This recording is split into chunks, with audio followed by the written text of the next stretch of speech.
عند حياتي شمعة لمماتي، يا رب دعاتي تقبلها عطول. رمضان ده رحمة من ربنا نعمة. asalaamu calaykum waraxmatullaahi tacaala walaalaha kheyrkaan ku midownay waxaa inoo soo socday barnaamijkeenii la magac baxay afuri walaalkaaga kaasoo ahna awoodin galaaska biyaha ee xabada timirta ah.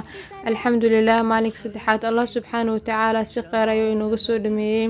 waxaa inoo socoto heesheenii maasha allah, hoosha ayaa noo socoto. dhalinyaro ayaa cuntada noo kariso oo tiimka ka mid ah, anagana waan iska qeyqeybinaynaa oo masaakiintii ayaan u qeyqeybinaynaa. waxyaabaha aan fufuda iska qabanaynaa sida timirihii inaan xirxirno. maasha allah, cabitaanka dhalinyaro aan u xirxirtay. walaalayaal aad u mahadsantihiin barnaamijkan quruxda badan, wallaahi aad baan ugu faraxnay. walaalahayna aad bay u faraxsan yihiin, haddii ayaga faraxsan yihiin annaga waan faraxsanahay. farxadeennana waxaa ka dambeeya tiina. maasha allah, timir ayaa la xirxirayaa. walaalayaal insha allah barnaamijkan qeyb weyn aan ka qaadano. nambarada aad ka qeyb qaadan kartaan waxaa ka mid ah EVC Pluska 610 77 51 eber 6, sidoo kale e-tajka asina waxaa waa eber 6 16 77 51 eber 6. insha allah aan ka wada qeyb qaadano barnaamijka sida aan dhannahay oo bilbarkeysan ee Ramadaan sadaqada aan baxsano. walaalayaal insha allah maanta waa adduunyo, biritoolana waa aakhiro.